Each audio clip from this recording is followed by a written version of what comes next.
Dan seterusnya kita akan ke cerita pagi Pahang untuk kita mengetahui berkenaan Masjid Termeloh Jaya diiktiraf sebagai masjid terbaik negara. Bersama rakan pelapor Fatin Nasuha Rashid. Silakan.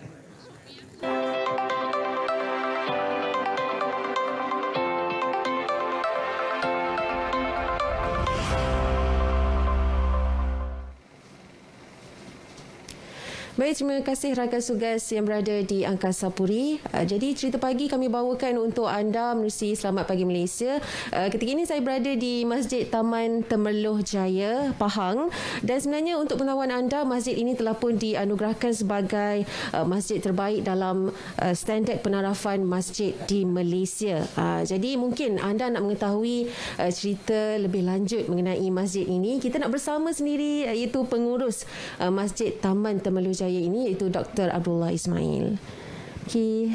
Assalamualaikum Doktor, apa khabar? Assalamualaikum warahmatullahi wabarakatuh. Khabar baik. Okey, jadi Doktor mungkin boleh ceritakanlah sedikit kepada penonton kita apa sebenarnya kriteria masjid ini boleh dinobatkan sebagai masjid yang terbaik di Malaysia. Masya-Allah. Baik. Dia dalam proses penilaian ini ada 4 kriteria yang dibuat. Yang pertama dinilai dalam aspek pengurusan. Yang kedua dinilai dalam aspek pengimarahan. Yang ketiga dinilai dalam aspek kecantikan serta keceriaan. Dan yang keempat dinilai dalam aspek prasarana dan kemudahan. Alhamdulillah, daripada keempat-empat nilai ini, Masjid Termeloh Jaya telah memenuhi semua piawaian terbaik dalam 4 kriteria tersebut. Dan daripada kesemuanya, pihak lembaga penilaian memutuskan bahawa kami di Masjid Termeloh Jaya betul-betul menonjol di aspek pengimarahan masjid. Dan kalau kita lihat juga Doktor, mungkin adalah aktiviti yang sentiasa dilakukan di masjid ini setiap hari. Jadi orang kata tu untuk menghidupkan lagi suasana di masjid ini. Jadi apa aktivitinya Doktor? Baik, Masjid Termeloh Jaya ni dia begitu unik. Mungkin berbeza dengan yang lain.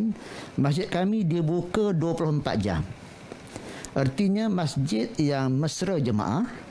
Jemaah berada di masjid daripada subuh dan berterusan sampailah ke malam dengan pelbagai aktiviti. Sudah pasti antara aktiviti resminya ialah solat berjemaah, program Al-Quran, program Taranum, membaca surah Al-Mulk beramai-ramai setiap kali selepas waktu Isyak. Dan kami ada aktiviti yang berterusan bagi muslimat, bagi kaum remaja, bagi anak-anak, kelas kafah. Kita ada program memasak muslimat dan sebagainya. Menjadikan masjid ini sentiasa hidup. Dan setiap kali aktiviti ini berjalan, apabila azan berkumandang sahaja semuanya berhenti dan mereka datang beramai-ramai untuk bersolat. Maka begitu juga di bahagian luar, selain daripada aktiviti dalaman, gerak kerja kebajikan, membantu orang susah, membantu orang miskin, membantu orang yang berkeperluan terus berjalan 24 jam. Termasuk juga aktiviti Biro Khairat Kematian. Alhamdulillah. Jadi selain daripada nak menghidupkan suasana di masjid ini, saya pasti jugalah kita mestilah menjaga SOP yang telah pun ditetapkan. Jadi mungkin apa sebenarnya yang dilakukan oleh pihak masjid ini untuk mengekang wabak COVID-19? Mungkin ada usaha-usaha yang boleh Doktor kongsikan kepada kita. Ya, satu soalan yang baik. Walaupun masjid kami ini kehadiran jemaah tidak berkurangan antara sebelum COVID-19 dengan selepas COVID-19, tetapi sebenarnya dalam masa yang sama kami tetap memberikan penguatkuasaan dalam SOP, memastikan segala kehendak kerajaan dilaksanakan sepenuhnya. Dan satu keunikan masjid kami ini, kami ada satu pasukan frontliner seramai 20 orang yang begitu committed bagi memastikan agenda SOP ini berjalan lancar. Dan suka saya sebut bahawa mereka ni bekerja sebagai sukarelawan masjid telah bekerja hampir 1 tahun. Bermula sebelum subuh jam 5.30 pagi sehinggalah selepas waktu Isyak setiap hari memastikan jemaah memakai mask, memastikan jemaah ada penjarakan sosial, memastikan mereka mendaftar dengan Mas Sejahtera.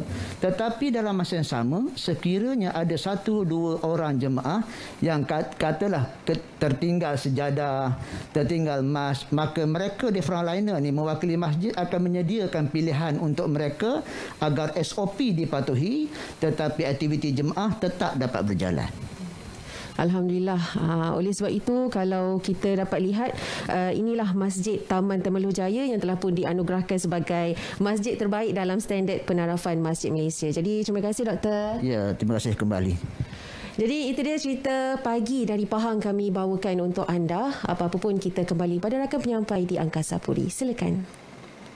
Terima kasih Fatin Nasuha Rashid atas perkongsian dan juga tahniah diucapkan kepada seluruh ahli jawatan kuasa Masjid Temerloh Jaya kerana dinobatkan sebagai masjid terbaik negara. Ya penonton, selepas ini kita akan bersama dengan Syafiqah untuk mengetahui bagaimana untuk kita menjana pendapatan berkepuk-kepuk.